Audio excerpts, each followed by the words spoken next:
Olá, gente querida, bom dia. Avançando mais um pouco em nossa leitura bíblica, chegamos hoje a Atos 22. Bem, depois de um longo caminho percorrido na sua terceira viagem missionária, Paulo volta a Jerusalém, capítulo 21.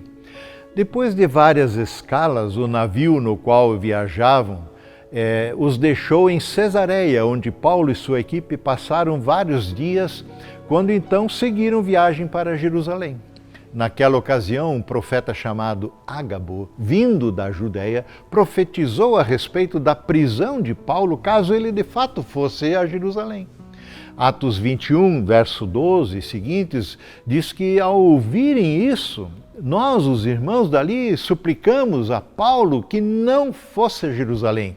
Assim narra Lucas, que estava presente. Ele, porém, disse: Paulo, por que vocês estão chorando? Assim vocês me partem o coração. Estou pronto não para ser preso, apenas ser preso em Jerusalém, mas para morrer pelo Senhor Jesus. E este não era um discurso barato de Paulo para impressionar alguns, não. Quando ficou evidente que não conseguiríamos fazê-lo mudar de ideia, desistimos e dissemos que seja feita a vontade do Senhor. E Paulo acaba indo a Jerusalém. E assim foi. Seguiram viagem, subiram a Jerusalém, mas, como já dissemos anteriormente, aqui a fama precede também Paulo. Quando chegaram a Jerusalém, os irmãos cristãos os receberam com calorosas boas-vindas. No dia seguinte, Paulo foi se encontrar com Tiago, que era o líder da igreja, e todos os presbíteros da igreja de Jerusalém estavam ali presentes. Então, depois de Paulo os cumprimentou, relatou em detalhes o que Deus havia realizado entre os gentios por meio do seu ministério nessas viagens missionárias. E quando ouviram isso, todos louvaram a Deus, glorificaram o Senhor. Poderia ser aqui o fim da história de Paulo e suas viagens missionárias.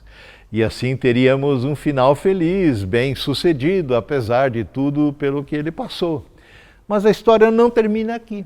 Apesar de todas as precauções tomadas pelas lideranças da igreja e pelo próprio Paulo para não causar nenhum escândalo religioso na cidade, diz que, no verso 27, não se passaram 7 dias quando alguns judeus da província da Ásia viram Paulo no templo e incitaram a multidão contra ele, agarrando-no, gritando: homens de Israel, ajude-nos! Esse é o homem que fala contra nosso povo em toda parte, o que não era verdade.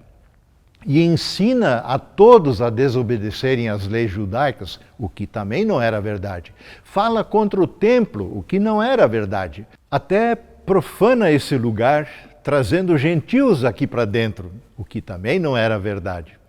Bom, enfim, Paulo é preso, mais uma vez, desta feita na cidade em que ele mesmo viveu muito tempo, preso pelos do seu próprio povo. Furiosos, começaram a espancá-lo com tal violência que os soldados o prenderam e o acorrentaram e precisaram, inclusive, carregá-lo. Ele já estava desfalecendo. Tal era a violência do povo que seguia gritando: acabem com ele, acabem com ele. Apesar disso tudo, antes de ser recolhido ao cárcere, Paulo pede ao comandante a possibilidade de falar ao povo ali reunido, furioso com ele. Ao receber a autorização, Paulo passa a falar em sua defesa e essa está transcrita aqui no capítulo 22. E no que consiste a defesa de Paulo? Aponta para os seus grandes feitos? Grita a plenos pulmões que ele é inocente de todas essas acusações? Não. Paulo vai simplesmente recontar a história da sua conversão a Cristo. Como foi que ele, antes um perseguidor da igreja, que como estão fazendo com que ele mesmo agora, ali naquela ocasião, está seguindo a Cristo, ele agora é anunciador desse evangelho. Paulo costumava viajar quilômetros, perseguindo, prendendo, consentindo com a morte de homens e mulheres que seguiam a Cristo. O que transformou a vida de Paulo da água para o vinho, de perseguidor da igreja a proclamador do evangelho de salvação em Cristo? Foi um encontro pessoal com o Cristo vivo, o Cristo ressurreto, a quem Paulo perseguia com zelo e convicção de estar fazendo a coisa certa. Não o fulminou esse Senhor. Pelo contrário, o encontrou naquela estrada a Damasco com amor e graça, mas o conquistou com um profundo amor. E o resto é história. Você que tem ouvido o Evangelho de Cristo, qual tem sido a sua resposta a esse Evangelho?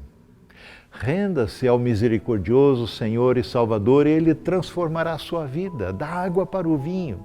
Só Ele pode transformar completamente a nossa vida. Creia nisto. Renda-se ao Senhor. Assuma um compromisso de vida com Ele. Amém.